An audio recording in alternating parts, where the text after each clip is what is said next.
Hey everyone, Sammy here with SFI Sports Cards, back with another video. Today's July 31st. Welcome to the channel, and welcome back to all my subscribers.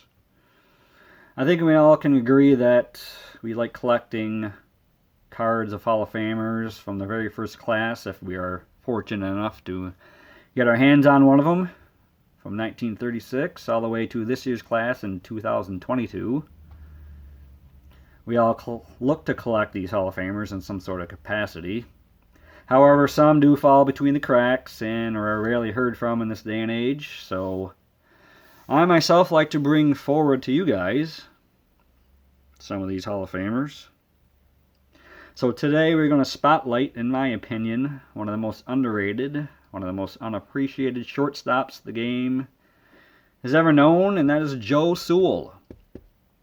Here I have the 1931 517 card number 46, graded SGC 5.5 EX Plus. Now I haven't seen too many Joe Sewell cards, not too many channels focusing on him, so that's what we're going to do today. Sewell was elected to the Hall of Fame, class of 77. Career .312 hitter. Led American League shortstops in fielding 3 times, top 5 6 times. He never had a single season where he had a negative defensive WAR rating. Finished in top 10 in MVP 4 times. Legendary Hall of Famer Lefty Grove said Sewell was the toughest batter he ever faced. Sewell was born in Titus, Alabama.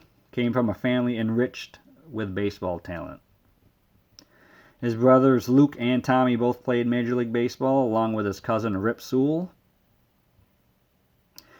He said, "When I was a boy, I'd walk around with a pocket full of rocks or a Coca-Cola top.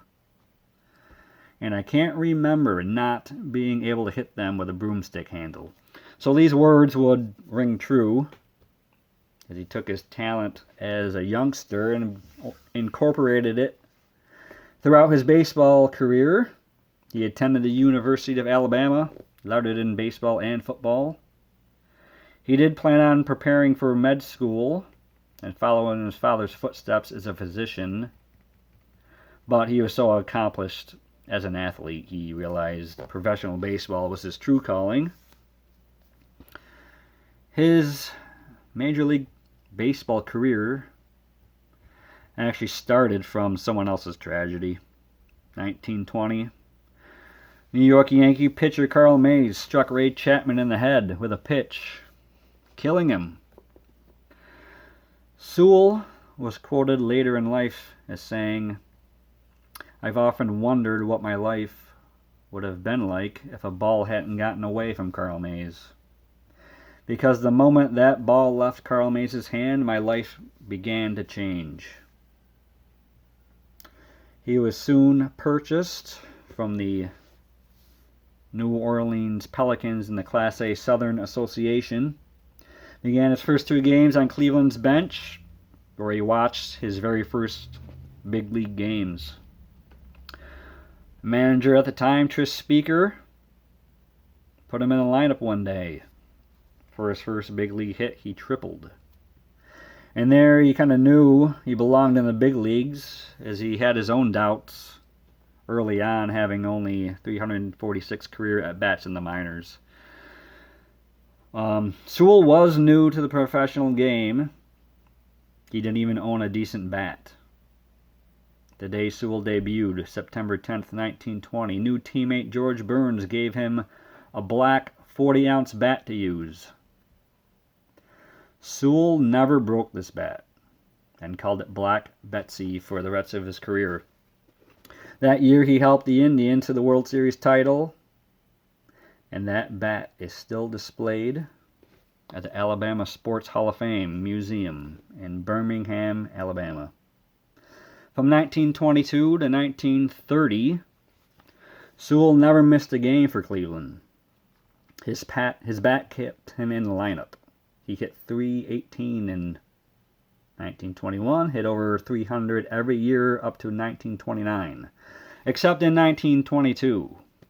He hit .299 that year. His glove was also on an elite level. Led the AL in putouts and assists 4 times each. But his real gift was the remarkable rate of putting the ball in play.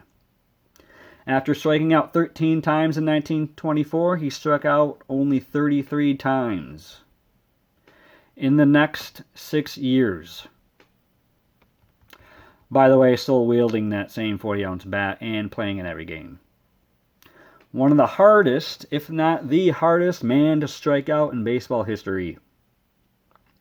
We're not talking pre-1900s here. This was the 1920s and the 30s, where scoring in baseball was dramatically increasing. He never struck out in double digits his last 9 years in the league. His career high in plate appearances for a season came in 1925. 699 times he came into the plate. He struck out 4 times.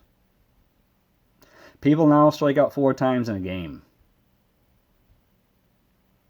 He went 115 consecutive games without striking out. No one in history has put the ball in play at a higher rate, cementing himself as arguably the greatest contact hitter who ever lived.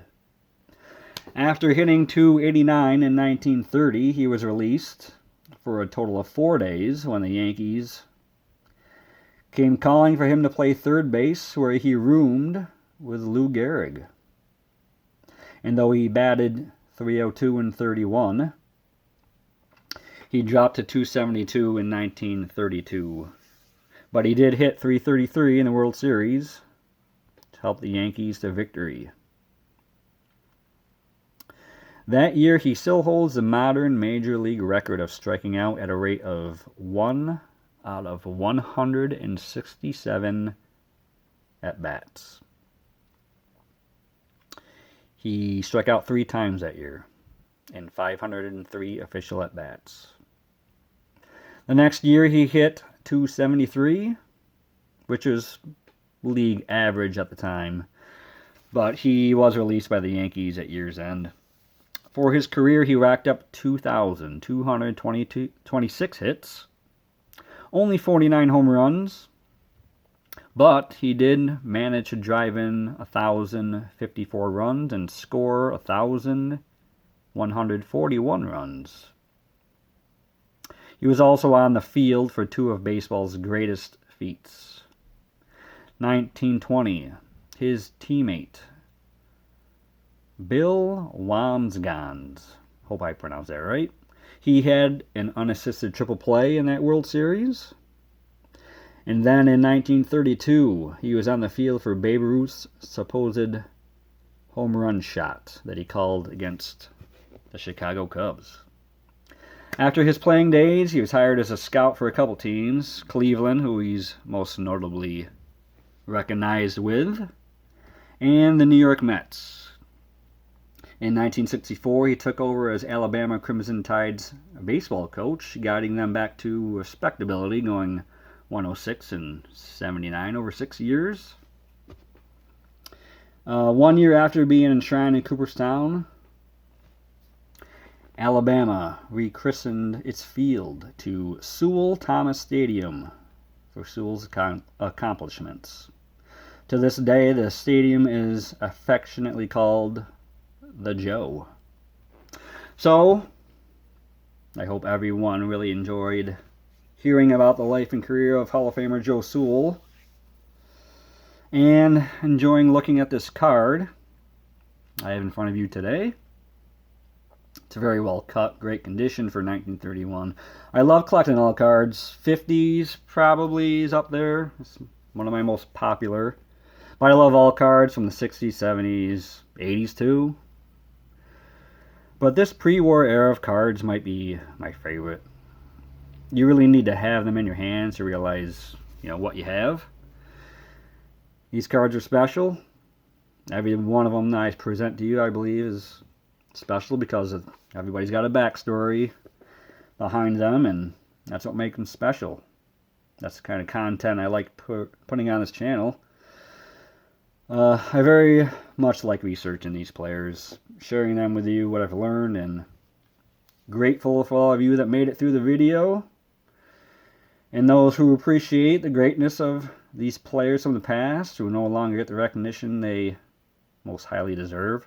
So if you like these kind of videos, hit the thumbs up to like the video. It will really help the channel. By doing so, I can keep doing these spotlight videos. I know that you'll like them if you do respond about them. Consider subscribing to the channel. Please feel free to discuss the material that I brought to you today. I plan on doing more of these types of videos along with other vintage content on the channel. Thanks for tuning in today, and I will be in touch with you guys soon. Take care, everybody.